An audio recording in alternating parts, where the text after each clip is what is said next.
We weren't meant to do life alone, but in a society that glorifies independence, it's very easy to get caught in the trap of loneliness.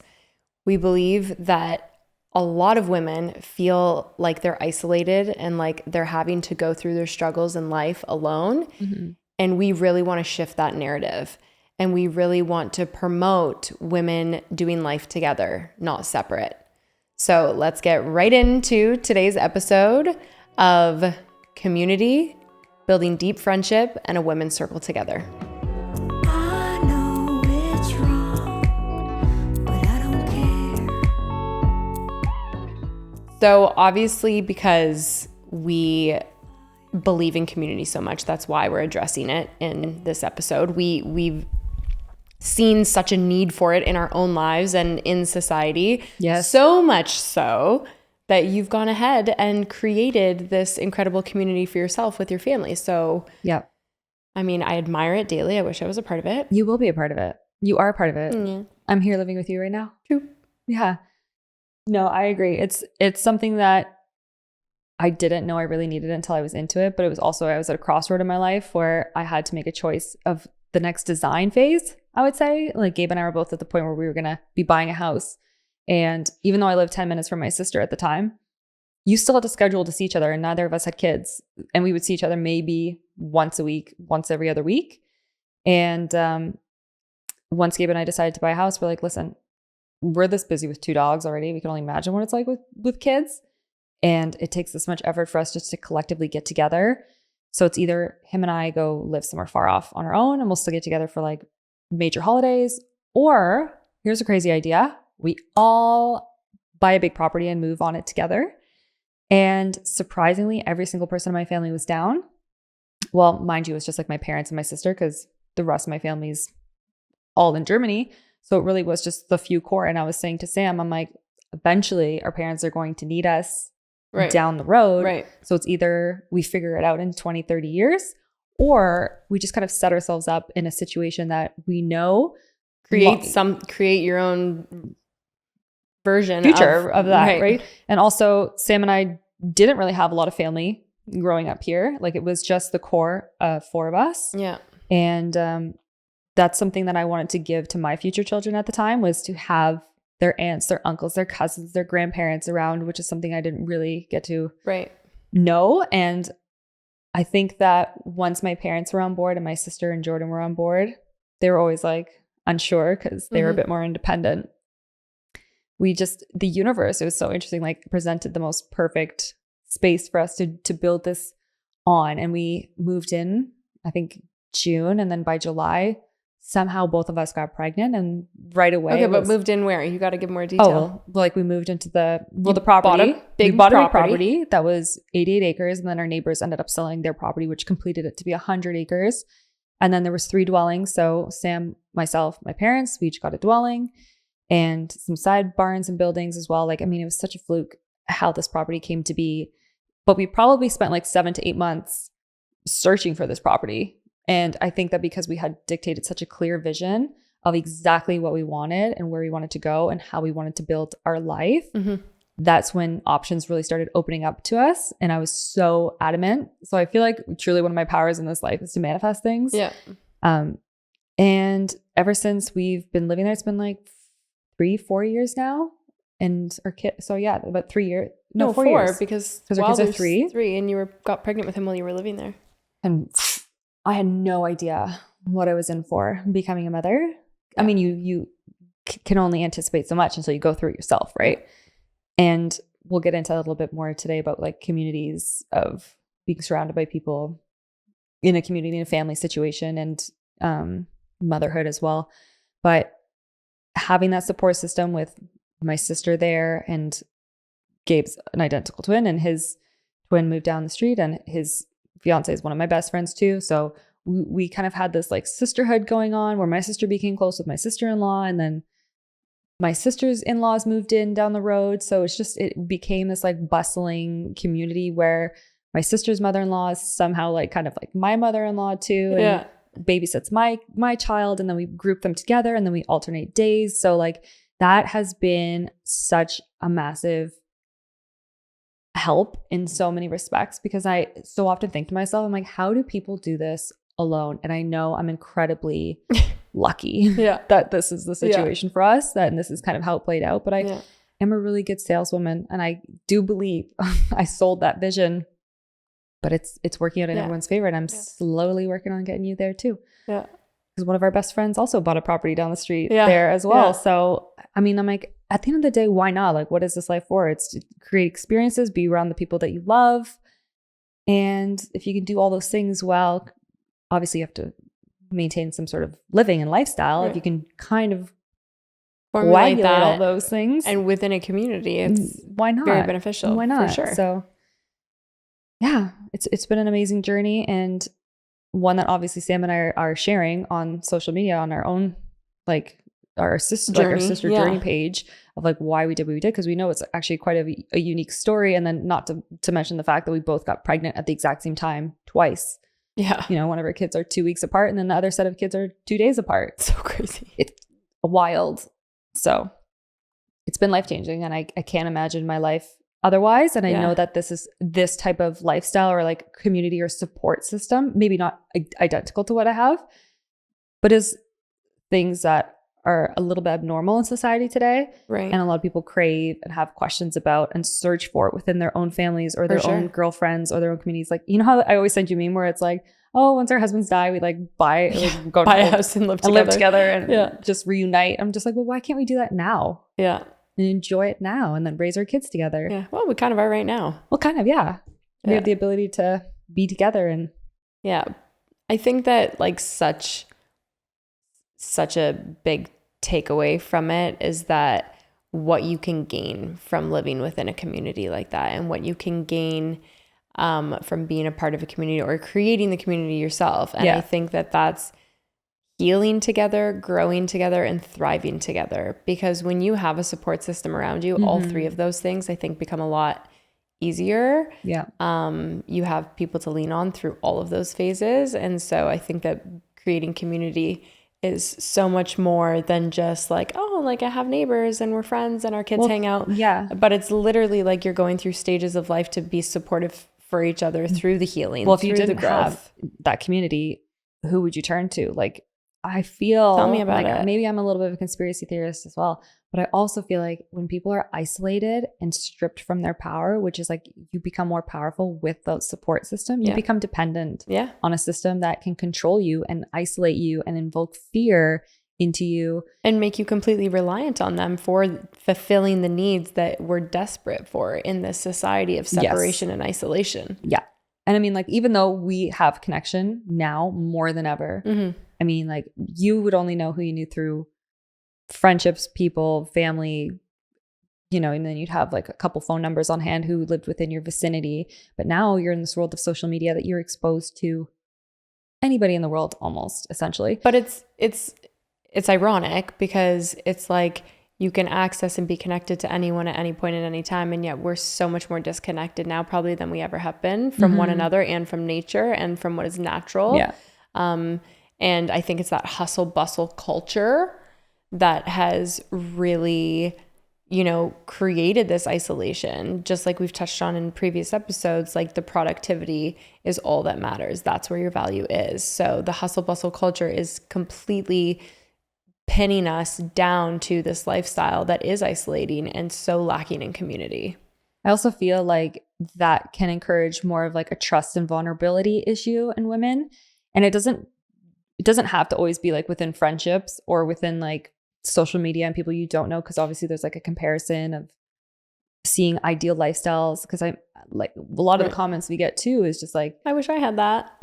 Right. And it's not really to invoke envy or jealousy. It's more so to spark inspiration, right? That like, or like show that this is something that is possible, right? For sure. And then some people are like, oh, I could never live with my parents, or I could never live with my sister. My sister and I never even talk, right? Which that is the reality for a lot of people. And I feel like because also there is like that fear of being vulnerable, or like lack of trust or loss of trust that you may have had with some sort of issue or fallout with some people. Doesn't have to be family though.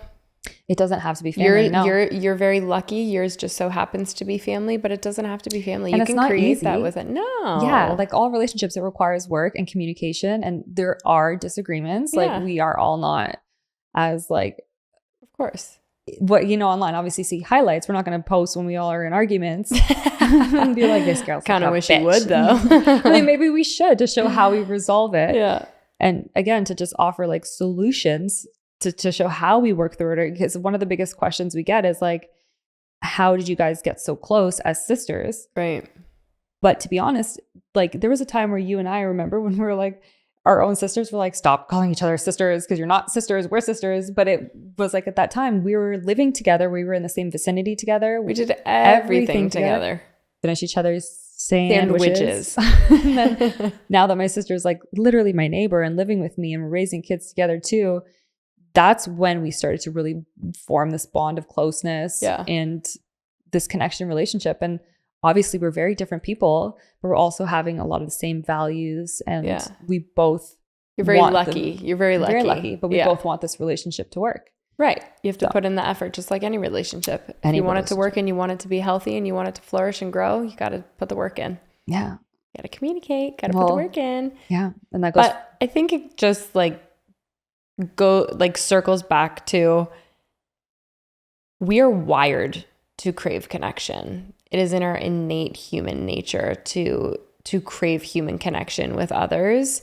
And I think that oftentimes nowadays we seek that through the internet and we seek that through social media and things like that, but that's not true connection. Like truly connecting with people on a deeper level, I think is something that, is really what we're trying to invoke and what creating community would provide more of. Well, like for instance, millennials and Gen Zs, I would say. But like, I feel like it might be because this is the first, millennials are the last generation to really know what it's like to be on and off social media, have a life without it, but Gen Z, not so much. Right. So I don't really even think I know a Gen Z, to be honest, but I'm just so curious. Like my brother, is he? No, he's like on the cusp. Is he? Also, I'm talking about female relationships okay. or friendships or community, even like what's holding you back as a woman from kind of creating that community or that connection, that like really deep, authentic connection, rather than just like because we're so pitted against each other. We're just like forced into competition. Yeah, like, oh, be better than her, look better than her, act better than her, dress better than her, have better nails, makeup, teeth. But what were you just saying before we started recording? You were like, you can make friends fast, but what's the difference between having like a deep bond where you can kind of form those core support systems? Like it's because you were living in a country by yourself, so you're making friends, but from a female perspective, they are like, well, I moved around so much. Like obviously my husband was a professional baseball player and we were with, 7, 8 different teams during his career and our relationship in baseball. And every time we moved to a new city and we were with a new team, it's kind of like a pro and a con. You are in a new city. You have no friends, no family, no support system. Your husband is away all the time. You're with your kids. You're by yourself. But the one thing that you have is the other wives because they're in it with you. Like they're the only ones that understand what you're going through. They're going through it too. But you're just like thrusted into this new group of women and you are like, oh, like, accept me, please. Like, be friends with me. Be friends with me, please. And I am someone who obviously is very chatty and very bubbly and very outgoing. And I'm always like, let's hang out. Let's make plans. Let's do this. Let's da, da, da, da, da. And I do feel like there were moments where I got the vibe. No one ever told me this, but I got the vibe at times that people would think that I was not authentic. Like, I think sometimes women would like question my intentions and like, oh yeah, why does she like want to hang out with me all the time? Like, why does she like, oh, why is she always trying to make plans with me? Like, what are her, are there ulterior motives? And I could tell sometimes that was like the vibe. So I would back off, but really I was just desperate for friends. Like I was desperate for connection. I was desperate for community and I didn't have anywhere else to turn. Mm-hmm. Like because we were at the games 7 days a week together, like sitting together, talking together, going through the same life experiences together, having kids around the same age. Like it was all the same. So I was just like, let's hang out all the time, please. Because I was just in such deep need of it. And yet, of course, I made so many wonderful friends along the way who I'm still really close with. But it really opened my eyes to realizing like, am I too much, or are women afraid of connection? Are women, like a little bit standoffish when they have someone that's so, I don't know what the right word is, so excited about trying to build a friendship with them? It's like, I think so often Especially the first thought is like to question it. Yeah. Or in different life. Well, that's too, like in different life phases, like going into motherhood, or even just motherhood and loneliness, even when you're like having a career shift or a life path change or a giant move, like a lot of the things you experienced at once. Yes. Like I feel like that can also be very isolating for women. Ugh. And COVID and loss and grief. Yeah, like All it's so happened at much once. stuff that I feel like, women and humans, we are wired for connection, but we're just kind of surrounded by a life that doesn't really support it. But it like looks like it does, but it doesn't. Right. Because it's not now more than ever. People are more lonely. They're having a lot more mental health issues and challenges. And I believe that we heal through connection. For like sure. we really do. The heart and soul and mind can heal through connection. And I know for a fact, because this podcast alone is doing it, but like what you can achieve when you have connection, like what you can truly achieve when you are surrounded by a support system. I actually saw a video. I think I sent it to our Goddess Girl group, where it was just like, okay, I don't know if I have to like put science studies behind this now, but it wasn't me. It was a video.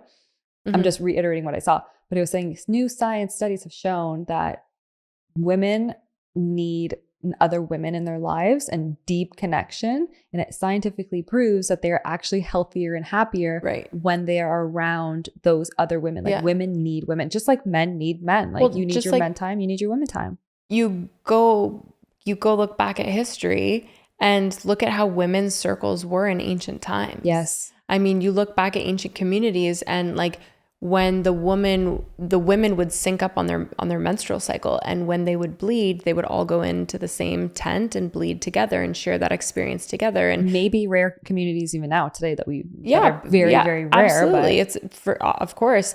And like same thing, when a woman would have a baby, all the other women in the community elders would move into her tent to help support her through those early stages of childhood and childbirth and all that. And the men would go out and hunt. And it's like, it is innate in our DNA and in our nature to desire this connection with other women and creating community, especially during the times that we need it so desperately. And just like you said, same thing for men. Like men also need that. That's a whole other topic, because I think that, as we know, in our culture and in our society, men are very fearful of letting their walls down. Oftentimes, not all men, but generally more than women, they are being vulnerable, allowing other people in. But men also need that with each other, Yeah. So I think that all around we can grow from connection and community. We can flourish. We can heal parts of ourselves and just live optimally if we really can create that. Well, think about even like motherhood, right?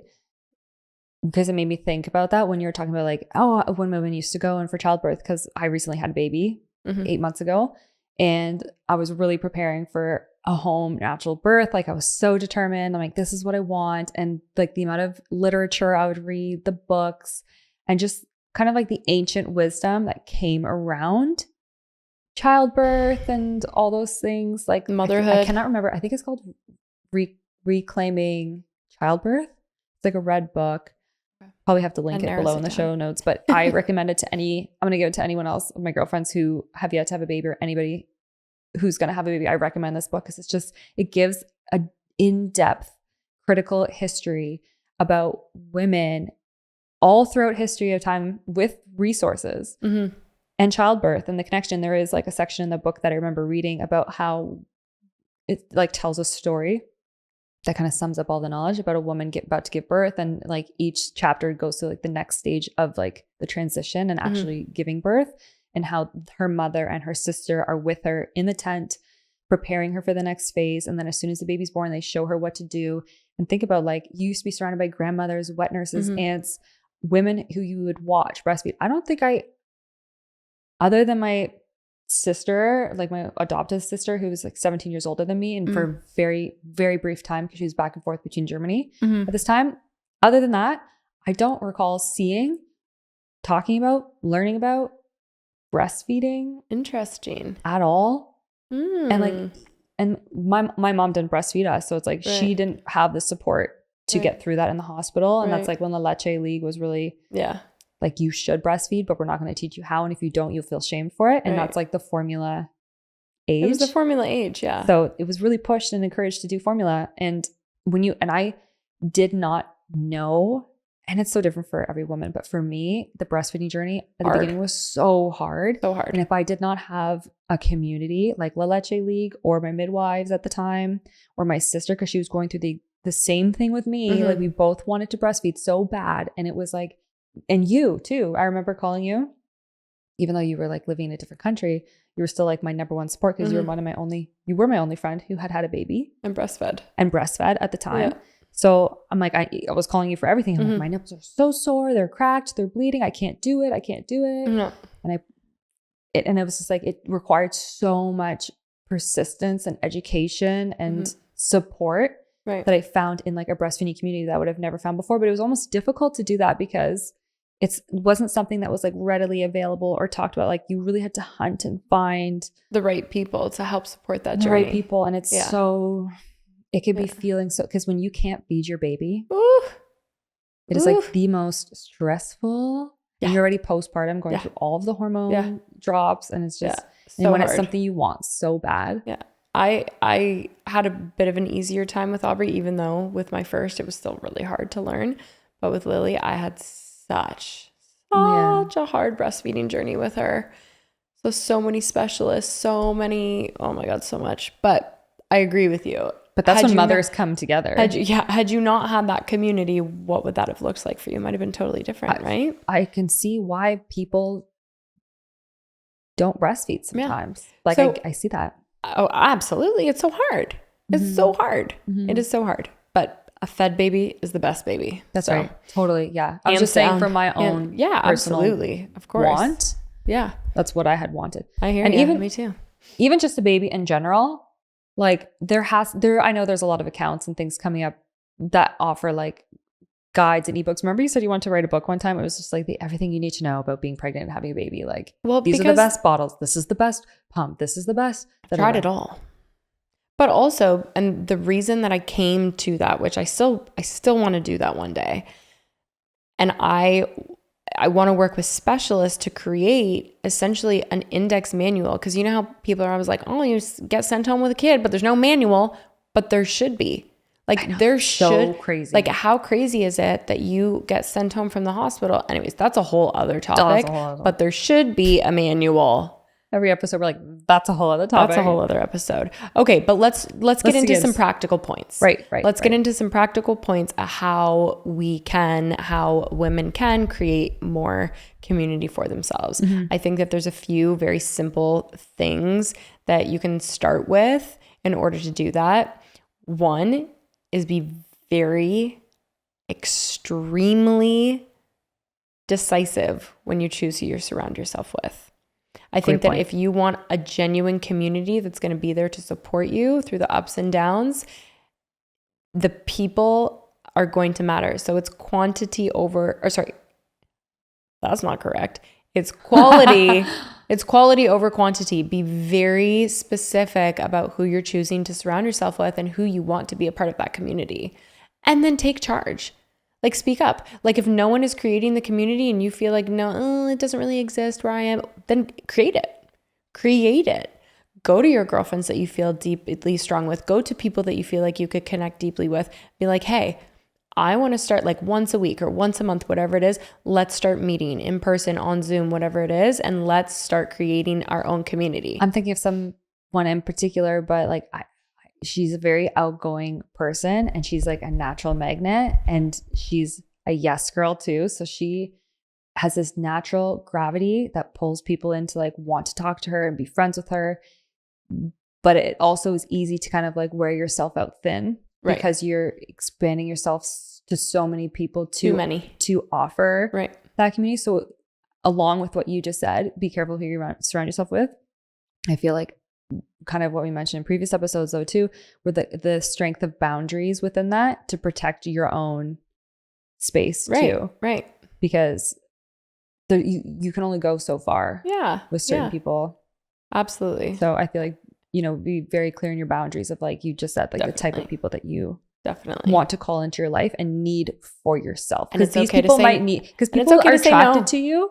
They might see you and they're like, I want to be a part of your life. I need you. I feel better when I'm with you. I'm gonna latch on you and dump all my problems because I feel safe with you. Right. But think about what that does to yourself if you constantly are the bearer of that, rather than is that person supporting me in the way that I need as well. Right. Boundaries is huge. And I think that another big piece of it is that you have to be willing to be vulnerable. Yeah. You have to be willing to be vulnerable because those deep connections in community that does offer those opportunities for growth is a space where you can be vulnerable and embrace the outcome of what that looks like. Yeah. It's more than just friendship. Yeah. It's empowering. It's vulnerability. It's reciprocity. What's that word? Reciprocity? Reciprocity? Like to reciprocate? That's the word. Yeah. Yes. It's beyond, it's more than friendship. It's all of those things. Vulnerability, empowerment, reciprocity. Yeah. I mean, I think that, not only did you create that for yourself with your family on your family compound, like you were explaining, but I do feel like the Goddess group and our monthly calls is a space that we have created within our friend group for that community as well. It really does allow for that space to feel safe enough to be vulnerable, to let those things out and not be judged for it, and have your friends and this community that we've created be there to fully support you through those really tough moments. And also, like, I think sometimes hearing other people at their most vulnerable moments and talk about their problems and the difficult times or amazing times that they're going through allows you to feel more comfortable to also express those things. So it's such a give and take relationship, I feel like, with all of us within that community that we have also built together. Agreed. And I feel like a great takeaway for today's episode is to start building your community today.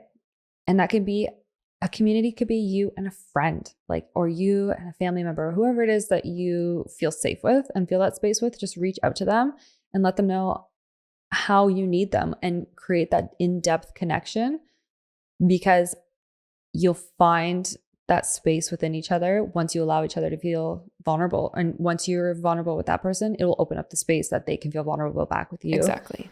And it can be something small. It could be a phone call. It could be a visit. But we would love for you guys to come and DM us on Instagram or at the Honey Toast Podcast and just let us know what's like a way that you really celebrate your friendships, or how you'd like to empower your own community, and come a part of our own community too, because we would love to hear from you and we'd love to connect and meet you guys.